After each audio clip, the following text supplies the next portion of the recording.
Comment ça marche le CPF? En réalité, c'est hyper simple. Il y a une application et un site internet. On est ici sur le site internet et je me suis connecté en quelques clics. Si vous avez envie de savoir comment on s'inscrit et qu'on se connecte sur mon compte formation, je vous invite à regarder les vidéos de cette chaîne YouTube.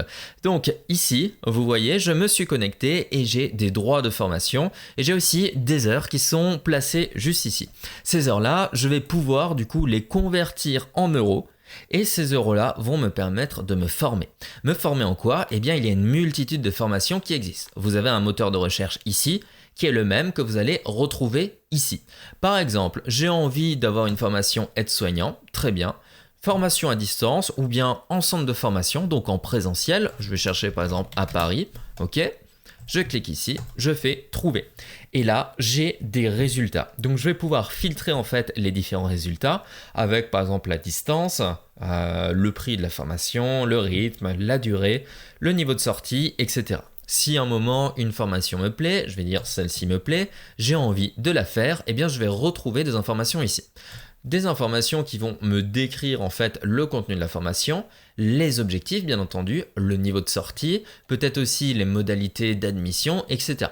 Donc comment ça va se passer? Si j'ai envie d'avoir plus d'informations, je vais descendre tout en bas et contacter l'organisme de formation juste ici. Sinon, je reviens ici, la formation me plaît, eh bien je vais pouvoir payer et cliquer sur s'inscrire à la session. Une fois que je suis inscrit à cette session, je vais pouvoir du coup échanger directement avec l'organisme de formation. Mon dossier va être déposé dans cet organisme qui va revenir vers moi pour valider ensuite le dossier ou échanger avec moi par exemple pour faire une admission. Et de cette manière-là, on va échanger ensuite avec l'organisme de formation et vous allez du coup pouvoir accéder à la formation. Une fois que la formation est terminée, l'organisme de formation va facturer, non pas vous, à part si vous avez payé par carte bancaire, mais vous débitez en fait de votre montant de droits de formation. Donc votre somme en euros que vous avez ici vous permet d'accéder à des formations.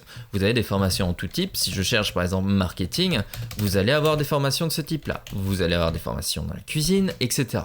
Le but, c'est vraiment de vous permettre en fait d'avoir des droits que vous obtenez en fait en travaillant. C'est à partir du moment où vous travaillez jusqu'à votre retraite et pendant votre retraite, vous conservez de toute façon vos droits, etc.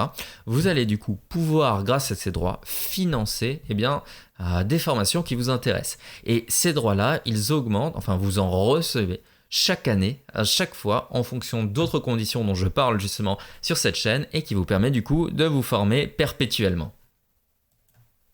Merci d'avoir regardé cette vidéo, j'espère qu'elle a répondu aux questions que vous vous posiez à ce sujet. Cette chaîne YouTube, ce n'est pas la chaîne officielle de mon compte formation, c'est une bibliothèque que j'ai réalisée pour répondre justement à toutes vos interrogations. Ayant moi-même un centre de formation dans le marketing, ça me permet de délivrer des réponses bien plus précises à mes élèves. Si vous avez aimé cette vidéo, je vous invite à la liker. Aussi, si vous avez la moindre question, n'hésitez pas à la poser dans les commentaires. Et pour terminer, si vous voulez être au courant des dernières nouvelles, abonnez-vous à la chaîne. Vous retrouverez en tout cas énormément de contenu au sujet des financements dans la description de cette vidéo. Je vous dis à très bientôt et bonne réussite dans vos formations.